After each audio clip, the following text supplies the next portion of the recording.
Now, for more on Nigeria's government's 6-month ban on export of shea nuts and its implications, we are now joined by Samuel Ortom, Nigeria's major shea farmer and former governor of Benue State. Thank you so much for joining us on the news tonight.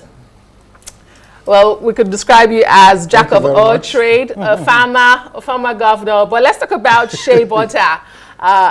If we have time to talk politics, then fine, but shea butter. The initial 6-month ban, the government is saying it is pro-trade, and this was a collective decision by the federal and subnational.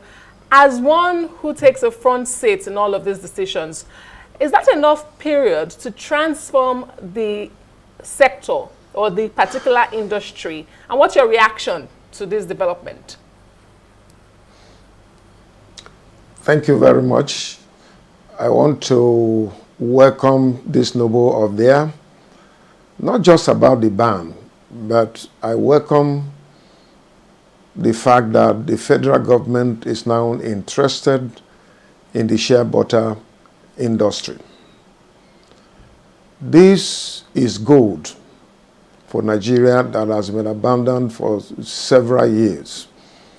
And for those of us in the industry, since 2008, I've been involved in the shea butter industry.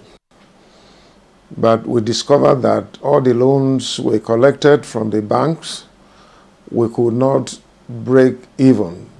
And the reason it was that industry was completely neglected. But now, with the attention of the federal government coming into this industry, I believe that things will work out. And I agree with you that the potentials for the shea butter industry is massive. One, the shea butter nuts that derive from shea butter trees, which the local population, especially women, are usually involved in gathering them at the season between July to September. Then they are gathered, processed, and then sold to those who are into processing the shea butter nuts to refined product. But the challenge has been that the patronage here in Nigeria has been very low. And for those of us who are not in gathering these nuts, but into processing, we discovered that the marketing of this refined product has been very difficult. But now with government, the federal government, other stakeholders coming together to reason together to see how they can make this a valuable product and also patronize those of us who are into the refining of this product. It is welcome, and I believe that Nigeria will benefit so much from this. I hope that it will not stop at the table of the vice president or the presidency. It will go a long way, and the ministry that is responsible should all set up the machinery to monitor this and make sure that it's profitable. I can assure you that these are areas that we can improve our economy. But I want to add that the issue of security comes to mind as a farmer, not just for shea butter. Is very important because I was involved in even planting improved shea butter trees. But the challenge is you can't go to these places because of insecurity. And I think federal government holistically should just look at the entire process and the entire value chain, including security, so that we can boost that sector of the economy.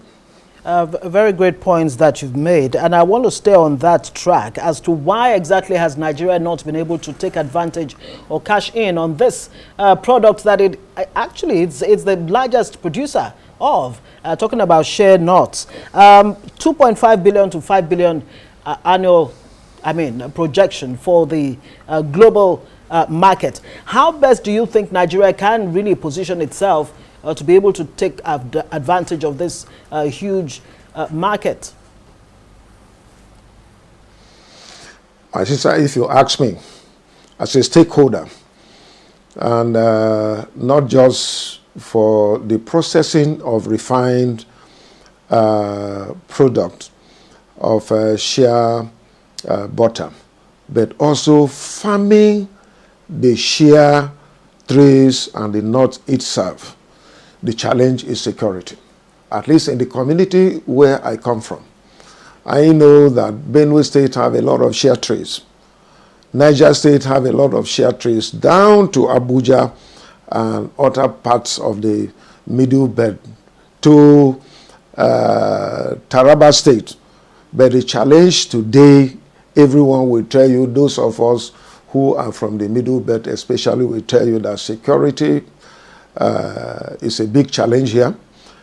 Government should not just put on paper that we're going to budget this and produce shea butter. The issue of insecurity is very, very critical.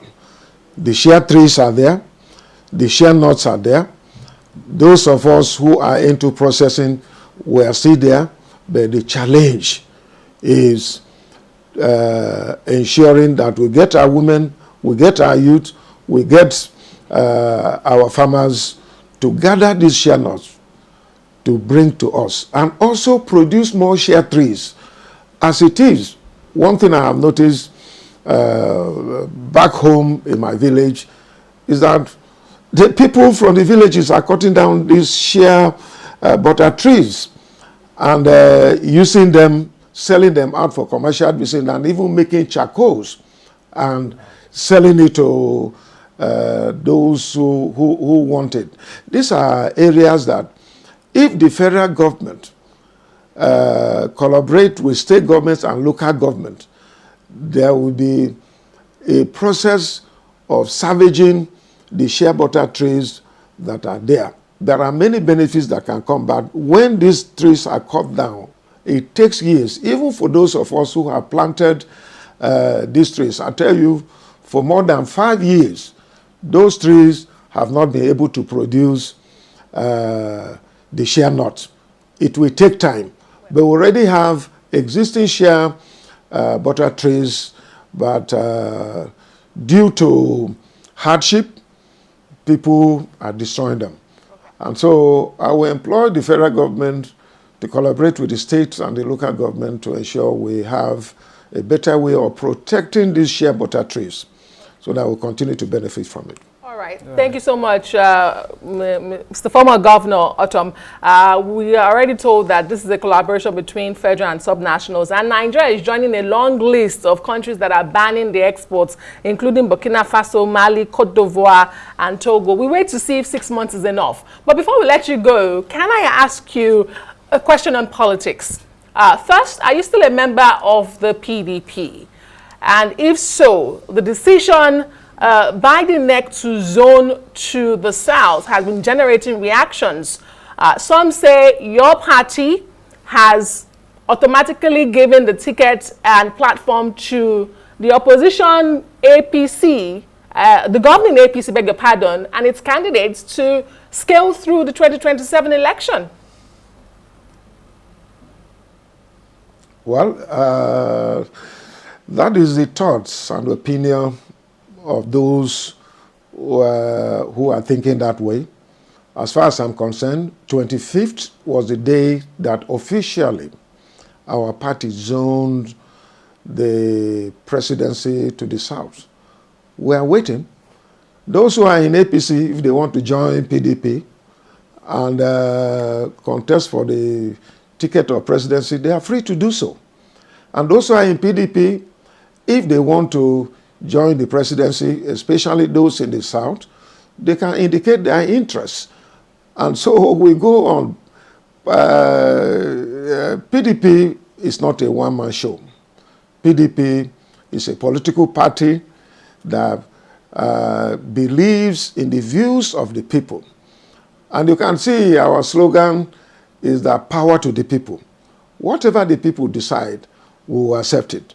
But I tell you, it's good news to me, and it should be good news to everybody in PDP that today we are definite to say that we have zoned the presidency to the south. So anybody coming from the north should know that he will not be eligible to contest, and is not looking for the votes that we genuine members of PDP have in this game. So it should be a welcome development. I'm surprised that you're saying it is generating heat. Of course, some of us have always believed that the presidency after President Muhammadu Buhari, the presidency belongs to the South.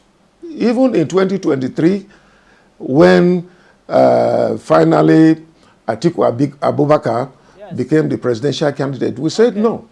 The presidency should be in the South. And we worked for the Southern candidate, and we're happy with the decision of NEC. Now that your party, the PDP, has done that, you know, zoning it to the South, you already endorsed President Bola Tinubu for 2027, I mean, as an APC president and hopefully presidential candidate. Nyesom Wike, to whose camp you also belong, has actually said he endorses Tinubu. Will that change now that your party, the PDP, has decided to go south? I have told you, myself endorsing him for 2027 was my individual view, not the party. The party have now said we have zoned the presidency to the South. If we have a credible candidate from the PDP, well, he should come out. So far, we have not heard. If he comes out and we compel him and we know that he's better than the president we have now, then it will be subject of discussion. But for now, I don't think. It was just on the 25th, last Monday, that this decision was taken, and we are waiting for those who will come. But if they don't, we have said the presidency belongs to the South. If there is no PDP presidential candidate, why can't we continue? So my view was personal to me, and today we have formally zoned to the South. Let us see what will unfold in the next few days, few weeks, or few months before the election in 2027. All right, so it's a good place to leave it. Ex-Governor of Benue State, Samuel Ortom, joining us tonight, not just talking politics, but of course reacting to the latest development where the government has put a 6-month ban on the export of shea nuts in Nigeria. Of course, it's a major shea nuts farmer in Nigeria. Thank you so much for your time.